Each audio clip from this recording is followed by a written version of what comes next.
Video کو like کر کے آگے شیئر ضرور کر دیں۔ محو لقائے محمد، میرے پیارے آقا علیہ السلام کے پیارے دیوانوں، ہمارے جو نوجوان عشق میں ناکام ہو کر کے نشے کی طرف جا رہے ہیں، سنی دعوت اسلامی کا پیغام ہے کسی کے زلف و رخسار کی بات نہ کرو، آؤ اس کی زلفوں کی بات کرو جس کی زلفوں کو خدا واللیل کہہ کر اس کی قسمیں یاد کرتا ہے، اور اگر وہی زلفیں جب سور جاتی ہے تو خدا اسے ودہا کہتا ہے اور ان کے رخ ودہا کی قسم یاد کرتا ہے۔ آؤ اسی سے محبت کریں جس کی محبت کی دعوت میرے اللہ نے سیدنا موسیٰ علیہ السلام کو عطا فرمائی۔ کیا آپ نے نہیں سنا؟ معارج النبوہ میں ہے، علامہ معین الدین فرماتے ہیں اللہ نے حضرت موسیٰ سے فرمایا، اے موسیٰ کیا تم چاہتے ہو کہ تمہاری زبان سے تمہارا کلام جتنے قریب ہے اس سے زیادہ میں تمہارے قریب ہو جاؤں؟ تمہارے جسم سے تمہاری جان جتنی قریب ہے اس سے زیادہ میں تمہارے قریب ہو جاؤں؟ تمہاری آنکھوں سے تمہاری نگاہ جتنی قریب ہے اس سے زیادہ میں تمہارے قریب ہو جاؤں؟ جناب کلیم کہتے ہیں مولا کیوں نہیں، یقیناً میں یہی چاہتا ہوں کہ تم میرے قریب ہو جا، میں تیرے قریب ہو جاؤں۔ تو ارشاد ہوا موسیٰ اس سے عشق کر لے جس سے میں بھی محبت کرتا ہوں۔ پوچھا وہ کون ہے جس سے تو محبت کرتا ہے؟ ارشاد ہوا وہ آمنہ کا لال محمد ہے جس سے میں محبت کرتا ہوں۔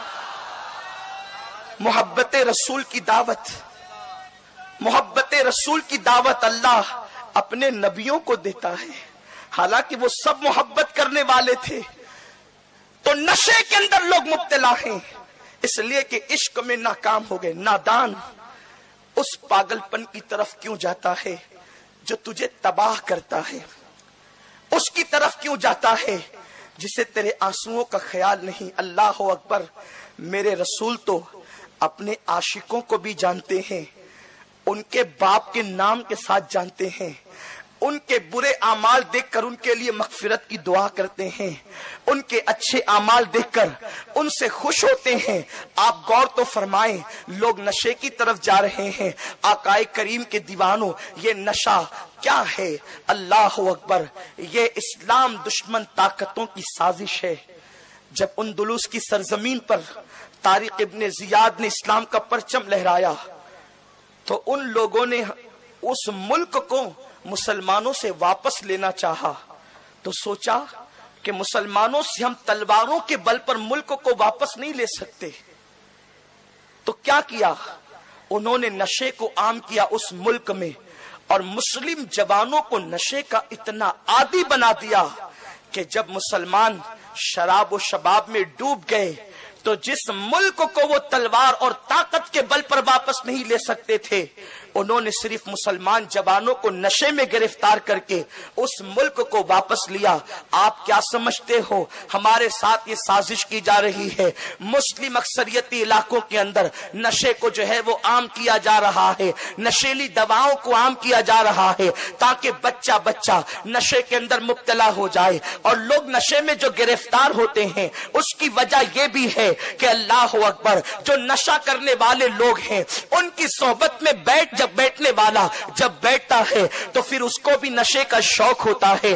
اس لیے والدین کی ذمہ داری ہے، آپ کی ذمہ داری ہے کہ اگر کوئی نشہ کرنے والا محلے میں ہو تو ہم اپنی اولاد کو اس کے قریب نہ بیٹھنے دیں، اس کی صحبت اختیار کرنے نہ دیں، اس لیے کہ صحبت انسان کو بناتی بھی ہے، صحبت انسان کو بگاڑتی بھی ہے۔ نشہ کرنے والے پہلے اپنی جیب سے لوگوں کو نشہ کرواتے ہیں، وہ جانتے ہیں جس دن یہ نشے کا عادی ہو گیا پھر یہ اپنی جیب سے ہمیں نشہ کروائے گا۔ میرے پیارے آقا صلی اللہ علیہ وسلم کے پیارے دیوانوں، اللہ اکبر، 12 15 سال کے بچے نشے کے اندر ڈوب رہے ہیں۔ میرے پیارے آقا علیہ السلام کے پیارے دیوانوں، بری صحبت سے بچاؤ۔